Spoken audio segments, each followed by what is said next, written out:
Boa tarde a todos. Sejam todos muito bem-vindos aos céus, Centro Espírita Obreiros do Senhor, e a esta tarefa tão bendita, né, que é a Escola de Paz Eurípides Barzanufo, cujo lema Educar-se para Educar. E para isso estamos aqui hoje, né, para nos educarmos. Então, sem alongar mais, vamos nos preparando,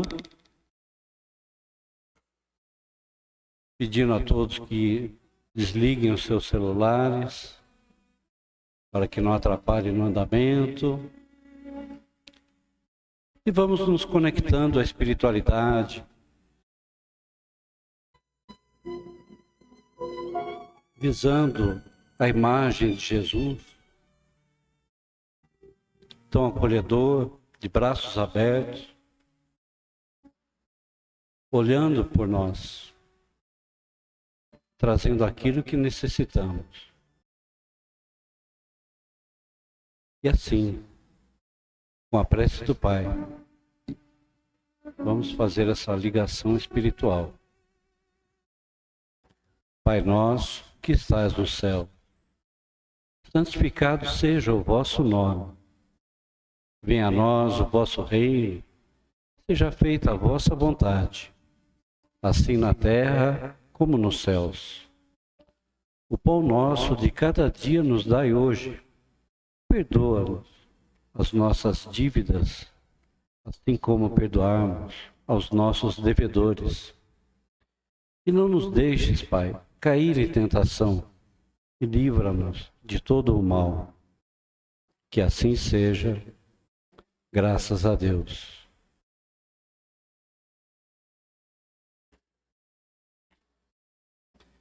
Bom, tem alguém que está vindo pela primeira vez na casa? Já somos. Tem um pessoal novo lá. Bom, nós teremos uma palestra, uma apresentação aqui de aproximadamente uns 40 minutos. E aí depois vai ter o encaminhamento para o passe. Você já está indo para a entrevista, então já está bem encaminhado. Tá? Fique à vontade, seja muito bem-vinda. Então, o tema da palestra de hoje é fazer o bem sem ostentação. E o enfoque é que a sua mão direita não saiba o que a sua mão esquerda faz. Para falar sobre isso, nossa querida Célia Assis vai falar para a gente sobre esse assunto. Peço a todos que a acolham com muito carinho. Bom, muito obrigado.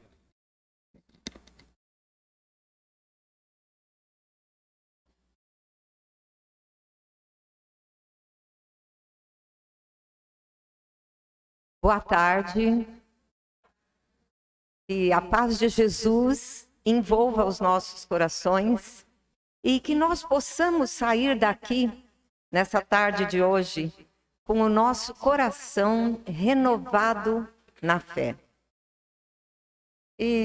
Mas como é bom estar aqui nessa casa que nos acolhe com tanto carinho. Como é bom nós termos conseguido chegar aqui. Muitos de nós vencemos tantos obstáculos para poder estar aqui na tarde de hoje, para mais uma tarde de aprendizado. Muito bem-vindo a todos. A reflexão de hoje, da nossa tarde, eu inicio ela com uma pergunta, para nós refletirmos e pensarmos nessa pergunta. Quem de nós se negaria a compartilhar o próprio pão e o agasalho com o seu filho, ou com o seu pai, ou com sua mãe, ou com seu irmão? E aí segue uma outra reflexão com uma outra pergunta. Será que nós enxergamos todas as pessoas que convivem conosco como nossos irmãos? Sejam essas pessoas no nosso ambiente de trabalho, num momento de lazer, seja aqui mesmo na casa espírita. Vamos nos perguntar, será que nós vemos todos como nossos irmãos, filho de um mesmo Pai? E no Evangelho segundo o Espiritismo, no capítulo 13, nos itens de 1 a 3, nós temos uma lição evangélica que, como o Antônio disse, é fazer o bem sem ostentação. A lição nos fala: tomai cuidado de não fazer as vossas boas obras diante dos homens para serem vistos por eles. De outro modo, não recebereis a recompensa de vosso Pai que está nos céus. E quando der esmolas, não façais soar as trombetas para ser desonrados pelos homens. Mas quando der esmola, que a vossa mão esquerda não saiba o que faz a vossa mão direita. Essa passagem do Evangelho está em Mateus, no capítulo 6, versículo de 1 a 4. Então, vamos tentar entender aqui, meus irmãos, o que foi que Mateus quis nos dizer com não saiba a mão esquerda o que está fazendo a mão direita. Quando fazemos um bem, seja o bem que for, pode ser um favor para alguém, pode ser um serviço, um gesto ou até mesmo uma oração. Então diz aqui nessa lição evangélica que nós devemos fazer em segredo, porque Deus, nosso Pai, Ele está lá em cima olhando tudo. Todos os nossos atos. E por Ele, nada vai passar batido, nada vai passar despercebido. E Ele vai ver a nossa boa ação. Dessa forma, nós não precisamos estar falando para todo mundo o que é que nós estamos fazendo de bom para o nosso próximo. Sendo que a boa ação que nós praticarmos, ela sempre vai retornar para nós. É importante nós sabermos disso, porque uma boa ação, ela deixa a nossa consciência mais leve, ela nos deixa melhores como pessoas.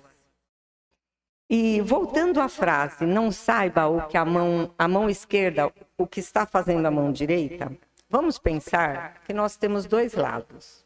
Um lado é que representa a mão esquerda e o outro lado é o que representa a mão direita. Mas o que é que aí nós temos que controlar a mão, né? Tem que controlar a esquerda para ela não estar sabendo o que está fazendo a direita. Mas vamos lá, o que é que Mateus quis dizer com esse controlar de mãos que nós temos que fazer? Esse controlar de mão nada mais é do que o nosso ego, do que o nosso orgulho, do que a nossa vaidade. Que é só nós que podemos controlar isso. Eu não posso pedir para outra pessoa controlar isso para mim, porque é uma coisa que está dentro de cada um de nós. Então somos nós mesmos que devemos controlar. E o não saber a mão esquerda, o que faz a direita, é também a nossa vigilância moral para nós fazermos o bem incondicionalmente. Sem condições nenhuma, simplesmente pelo bem de fazer o bem. Porque a verdadeira caridade, meus irmãos, ela é delicada, ela é serena, ela é escondidinha. Até mesmo da pessoa que você está fazendo a caridade para ela. Para a pessoa não perceber, até para ela não pensar assim, poxa, mas é ruim, eu tenho que estar recebendo isso. Eu poderia estar conseguindo fazer isso pelos meus próprios recursos, mas no momento eu estou precisando de recursos de outra pessoa para eu viver melhor. Então, a verdadeira caridade, a pessoa é não deixar a pessoa sentir isso. E ela é espontânea, é nós pensarmos no outro, na dificuldade que o outro está passando e nós nos colocarmos no lugar dele. E pensar, como é que eu gostaria que fosse comigo se eu estivesse passando o que esse irmão está passando? Então, nós nos colocarmos no lugar da outra pessoa. Porque só assim é que nós vamos saber fazer a caridade material com sabedoria.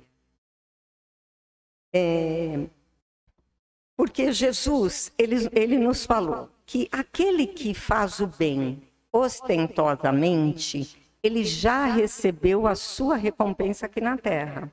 Ele já recebeu os elogios dos amigos, das pessoas que viram ele fazer a caridade. Então, nesse caso, se ele já recebeu a recompensa aqui na terra, Deus nada mais está devendo para ele, porque a recompensa já foi paga para ele aqui na terra.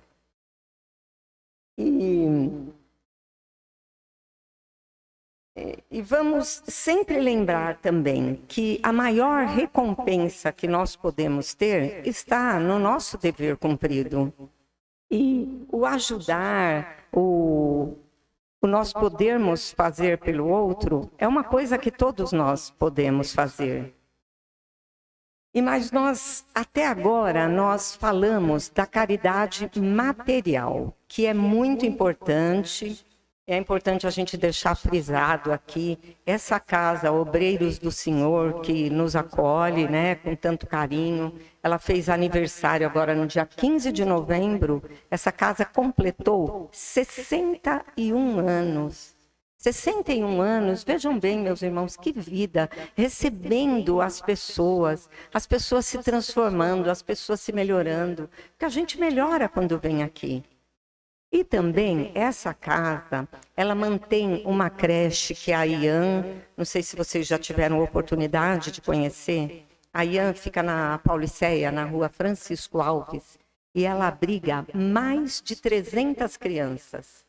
Então, vejam bem como a caridade material é importante. Porque se não fosse a caridade material, como é que o Centro Espírita Obreiros do Senhor poderiam manter essa creche, onde as crianças chegam lá na creche às 7 horas da manhã e saem às 5 ou 6 horas da tarde? As mãezinhas deixam as crianças para elas poderem trabalhar, para depois, no final do dia, buscar as crianças já alimentadas, já tomada banho.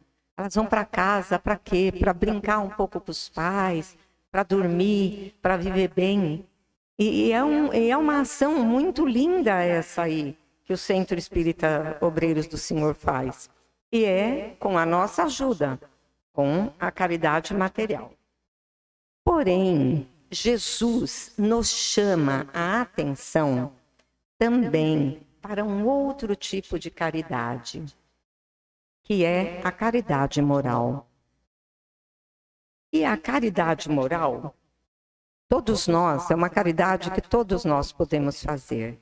No livro Palavras de Vida Eterna, Emmanuel, o mentor de Chico Xavier, ele nos cita uma das cartas do apóstolo Paulo, em Efésios, no capítulo 4, 28. Então, o que Paulo nos falou? Trabalhe fazendo com as mãos o que é bom, para que tenha que repartir com aquele que tiver necessidade.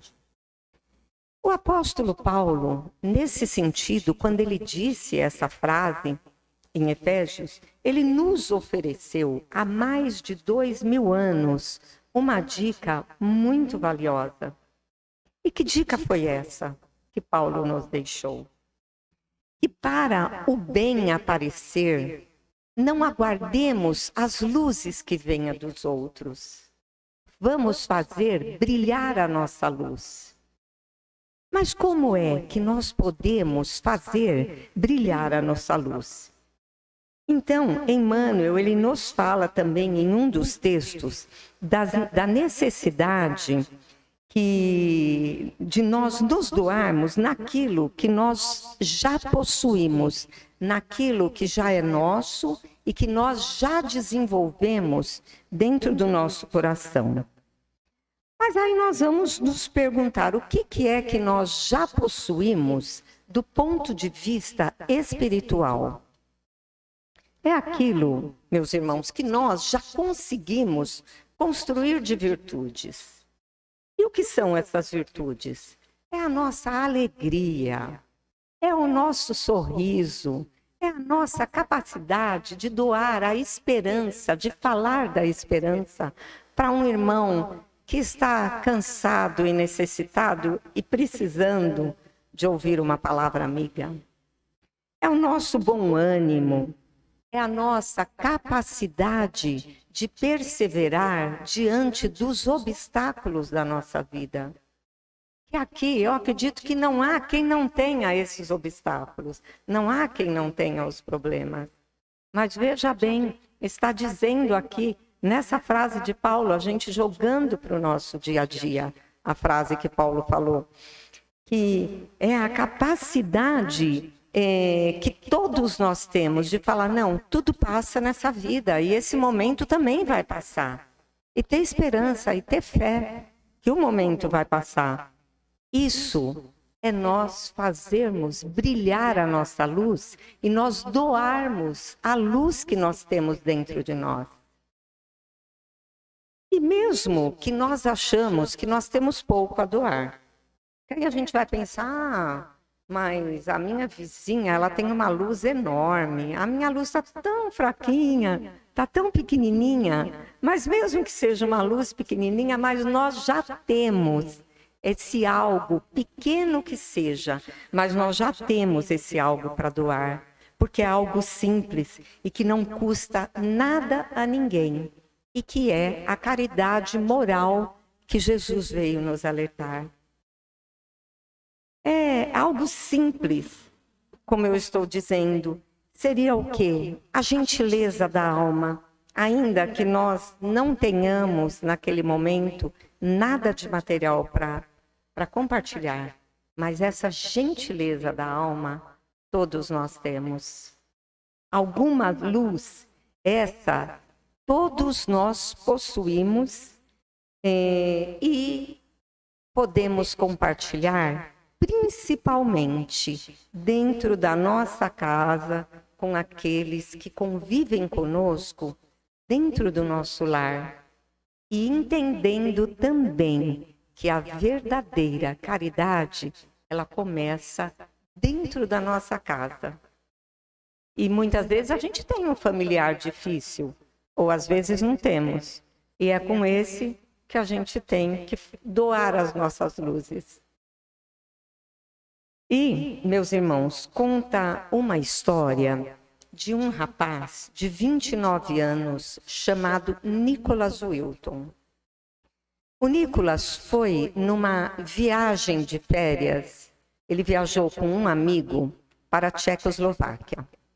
Então eu peço a vocês que prestem bastante atenção nessa história, para a gente entender como é que a nossa vida ela pode mudar de um momento para o outro.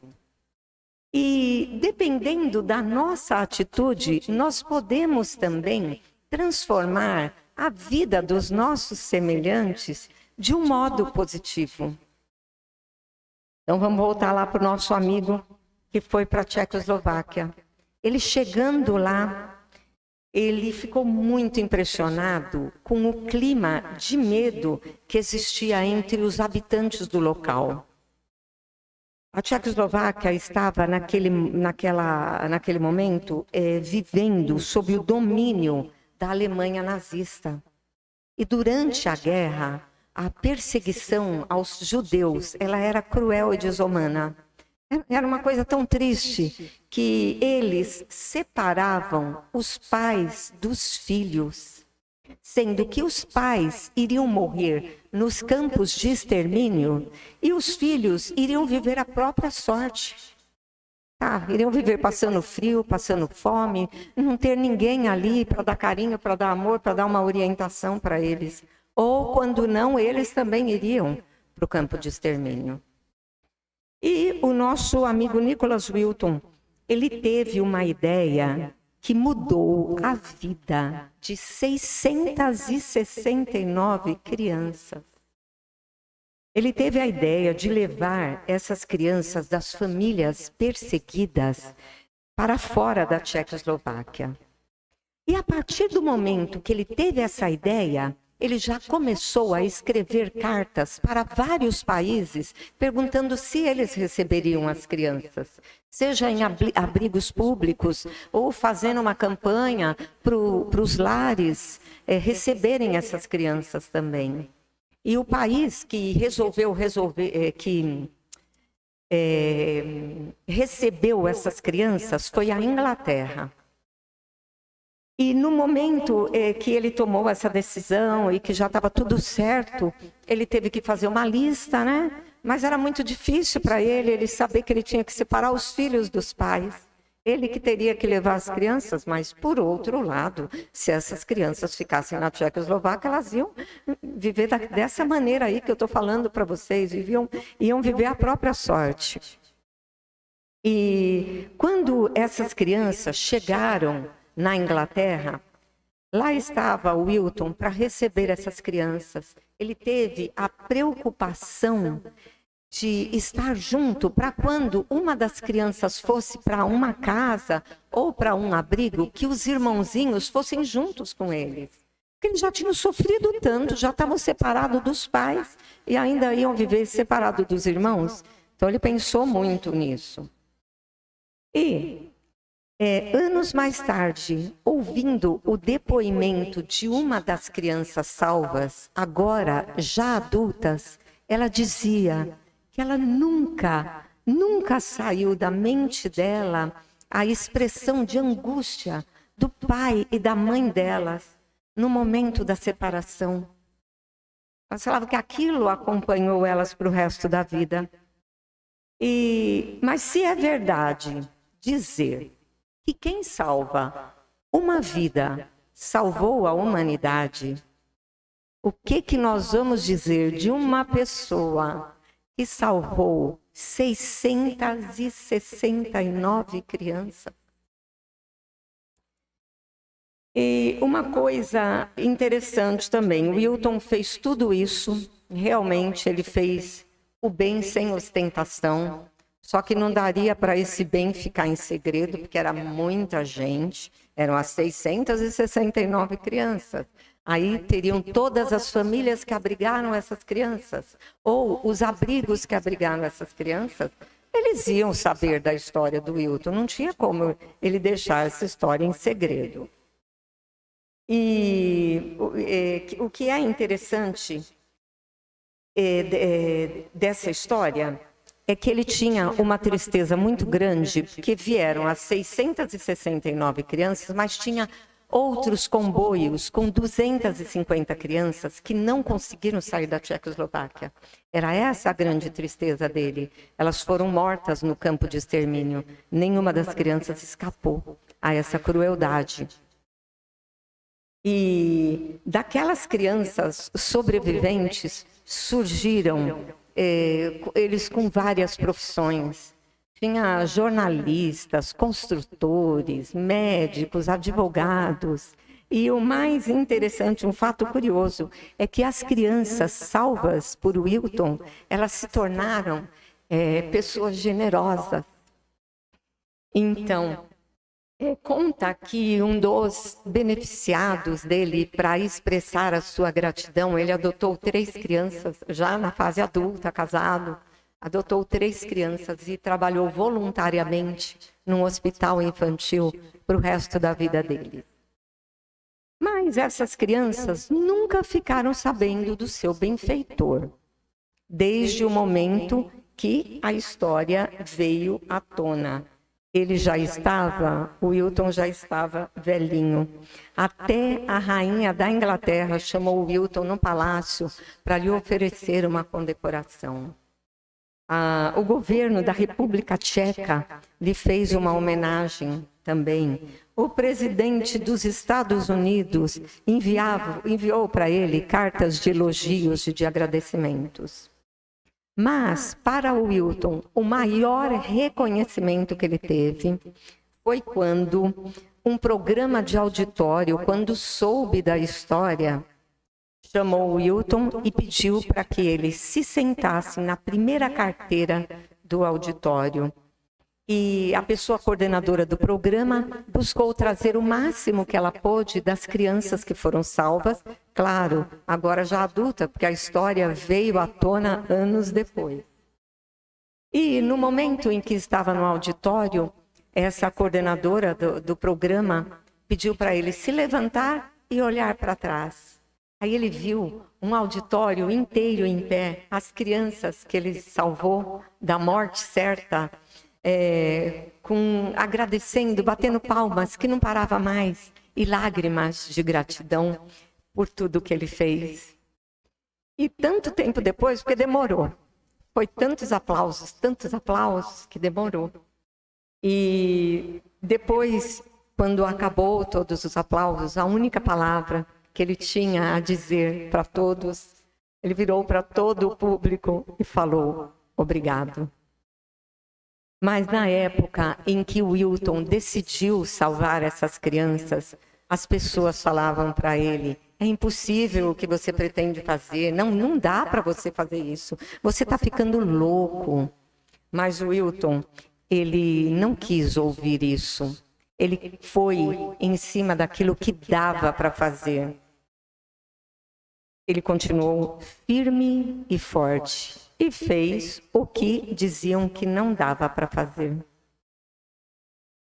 Ele conseguiu novamente encher os comboios, né? Falando novamente de 669 crianças. Mas ele não se vangloriou.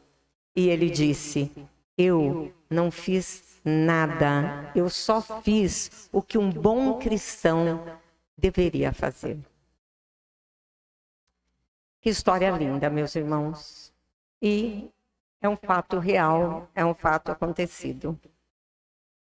Mas voltando ao início da palestra, eu fiz aquela pergunta para nós refletirmos.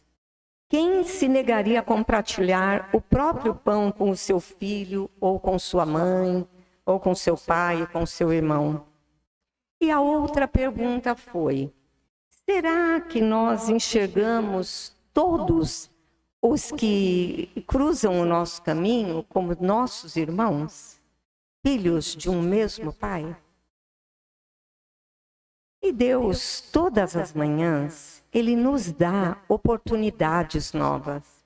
E muitas vezes a gente acorda, ou quando vai dormir, a gente pensa: meu dia não foi muito bom. Eu sinto que eu não dei o meu melhor no dia de hoje. Mas na oportunidade que nós temos todas as manhãs, e que Deus nos deu, nós podemos aproveitar essa oportunidade para nos transformarmos em pessoas melhores. Mas aí a gente se pergunta: mas uma transformar dá muito trabalho. Realmente, uma mudança, uma transformação, ela dá muito trabalho. Mas eu não falo aqui de uma grande transformação. Eu falo das nossas atitudes cotidianas. Eu falo assim, de nós tratarmos melhor aquele que vive conosco dentro de casa, tratar com um pouco mais de gentileza. Isso é o que Jesus falou para nós, que é a caridade moral. Isso é o que eu disse em algum ponto da palestra, que é nós fazermos brilhar a nossa luz. Nós compartilharmos compartilharmos quando pudermos, claro, o que for materialmente e o que for moralmente, o que for a caridade material, mas o que for a caridade moral também. É compartilhar a nossa esperança, é compartilhar o nosso bom ânimo, a nossa vontade de crescimento, a nossa empatia, a nossa misericórdia. É nós abrirmos o nosso coração para entender o que o nosso irmão está precisando, qual é a dor que ele está sentindo, e que nós, tendo tudo isso já dentro de nós, o que é que nós podemos fazer com ele? Sentir mesmo a dor do outro, para que nós saibamos exatamente o que é que ele está necessitando. Porque não há entre nós aqui, meus irmãos, que não tenha o que compartilhar. Todos nós temos o que compartilhar. Mas muitas vezes nós podemos pensar assim: mas eu estou tão cansado, eu estou tão triste, Que luz é essa que eu tenho para compartilhar? Mas, meus irmãos, nós sempre temos o que compartilhar. Mesmo que seja dizendo aquele irmão que vem até nós uma palavra amiga, mesmo que seja para você dizer para ele que você também está cansado. Fala, meu irmão, olha, eu sei o quanto você está cansado, porque eu também estou me sentindo triste e cansado. Não tem momentos na vida que a gente se sente triste e cansado? Então, até dizer para ele, ou fazer mais, chegar para ele e falar assim, ai meu irmão, vem aqui, me dá um abraço, vamos nós juntos nos fortalecer para nós continuarmos a nossa caminhada? Vamos juntos fazer uma oração.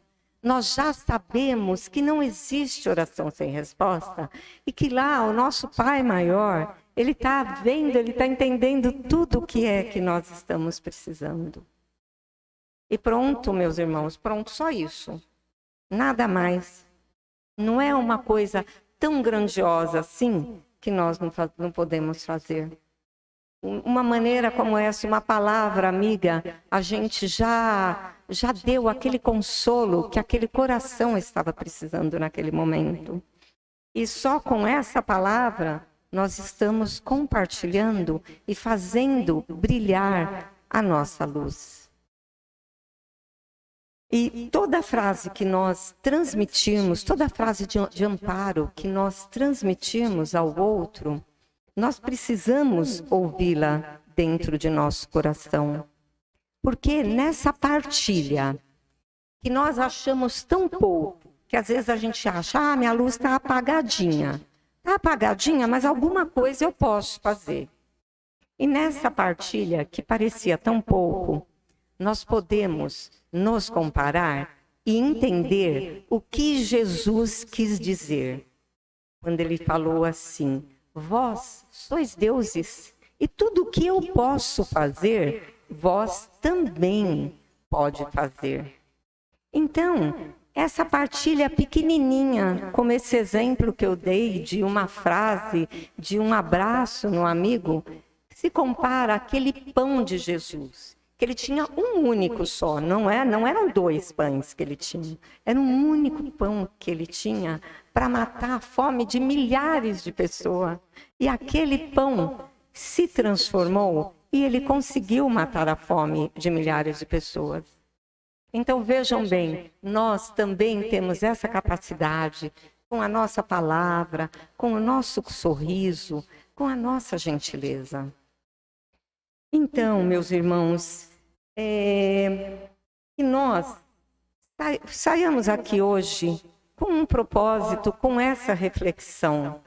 Saímos nessa tarde que está um dia tão bonito, como o dia de hoje, né? Que nós possamos fazer brilhar e compartilhar a nossa luz. Que nós possamos compartilhar o pão da esperança. Que nós possamos ser mais gentis e mais fraternos com todos os nossos irmãos que passarem pelo nosso caminho. Eu desejo a todos um feliz sábado. Agradeço a atenção de todos vocês. E até a próxima oportunidade. Muito obrigada.